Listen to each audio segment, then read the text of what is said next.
À l'âge adulte, nous remarquons rarement les habitudes qui dirigent nos vies. Bien souvent, nous ne réfléchissons jamais à deux fois au fait que nous chaussons le même pied en premier à chaque fois que nous portons nos chaussures. On le fait sans y penser. Nous agissons sans réfléchir. C'est une question d'habitude. Une habitude est un comportement qui a été répété suffisamment de fois pour devenir automatique. Après des décennies de programmation mentale, nous suivons automatiquement des schémas de pensée et d'action.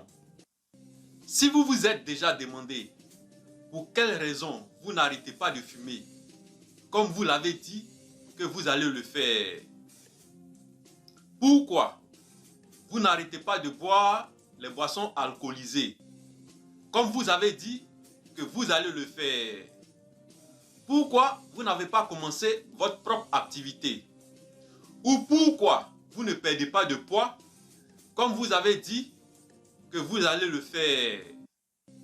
Dans cette vidéo, nous allons voir les réponses à ces questions et comment faire pour que vos mauvaises habitudes disparaissent et les bonnes habitudes émergent.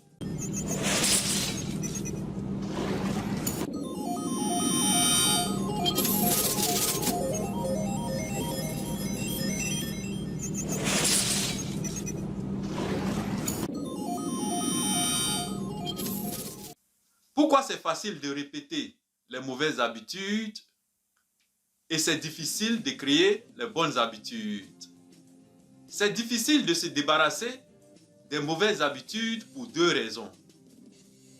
C'est parce que premièrement, vous essayez de changer la mauvaise chose. Et deuxièmement, vous essayez de changer vos habitudes de la mauvaise façon. La première erreur que les gens font souvent, c'est d'essayer de changer la mauvaise chose. Ce qu'il faut savoir ici, c'est que le changement de comportement peut être décomposé en trois étapes. Il y a l'étape du résultat. Le résultat, c'est l'objectif qu'on veut atteindre.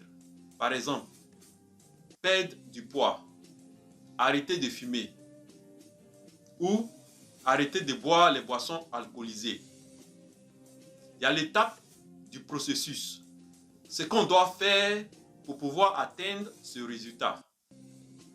Et il y a l'étape de l'identité qu'on doit avoir pour pouvoir atteindre le résultat qu'on recherche. L'étape la plus importante, c'est l'étape de l'identité. Parce que ça concerne le changement de nos croyances, de notre vision du monde, le changement de l'image que nous avons de nous-mêmes, des jugements que nous faisons sur nous-mêmes et sur les autres. La plupart de nos croyances et des préjugés que nous entretenons sont associés à notre identité. Beaucoup de gens commencent le changement des habitudes en se concentrant sur l'étape des résultats. Cela les conduit à prendre des habitudes basées sur des résultats, sur ce qu'ils veulent réaliser. Et c'est là le problème se trouve. Parce qu'un comportement qui ne correspond pas à votre identité ne peut pas durer. Nos comportements sont généralement le reflet de notre identité. Par exemple, vous pouvez prendre une nouvelle habitude parce que vous êtes motivé. Mais vous allez rester fidèle uniquement à cette nouvelle habitude si elle fait partie de votre identité. Imaginez deux personnes qui résistent à l'envie de fumer. Lorsqu'on leur propose une cigarette, la première personne dit « Non, j'essaie d'arrêter de fumer ». C'est une réponse raisonnable. Mais cette personne croit être toujours un fumeur. Elle se définit comme un fumeur qui tente d'arrêter de fumer. Cette personne espère que son comportement va changer, même si elle conserve les mêmes croyances, c'est-à-dire la même identité. Mais la deuxième personne refuse en disant « Non, je ne fume pas ». On voit ici une petite différence, mais cette déclaration indique un changement d'identité propre. Fumer faisait partie de sa vie passée, pas de sa vie actuelle. On voit que cette deuxième personne ne s'identifie plus à un fumeur. La plupart des gens ne s'imaginent pas qu'un changement d'identité peut nous aider à arrêter des mauvaises habitudes. Ça peut nous aider à arrêter une addiction. Il y a une identité derrière les habitudes et le véritable changement de comportement repose sur le changement d'identité. Donc, au lieu de commencer le processus de changement d'habitude en se concentrant sur ce qu'on veut réaliser, c'est-à-dire en créant des habitudes basées sur des résultats, il faut se concentrer sur ce que vous souhaitez devenir, c'est-à-dire créer des habitudes identitaires. Ce que vous faites est une indication du type de personne que vous croyez être consciemment ou inconsciemment. Voilà pourquoi tout processus de changement de comportement reste toujours temporaire tant qu'elle ne fait pas partie de votre identité. Votre identité est une illustration de vos croyances. Voilà pourquoi la première étape du changement de comportement doit commencer par votre état d'esprit, le changement de votre identité. Si vous commencez le processus de changement d'habitude en utilisant la technique basée sur les résultats, c'est-à-dire vous vous concentrez sur ce que vous voulez réaliser, comme par exemple arrêter de fumer, vous allez garder les bonnes habitudes pendant quelques jours. Ça serait temporaire, malgré votre bonne intention. Il sera difficile pour vous d'arrêter de fumer. Vous vous êtes fixé un objectif bien défini, c'est-à-dire arrêter de fumer. Mais vous n'avez pas changé qui vous êtes. Un comportement qui ne vous correspond pas ne peut pas durer. Par exemple, vous aimeriez avoir plus d'argent, mais votre identité propre vous pousse à consommer plutôt qu'à investir votre argent.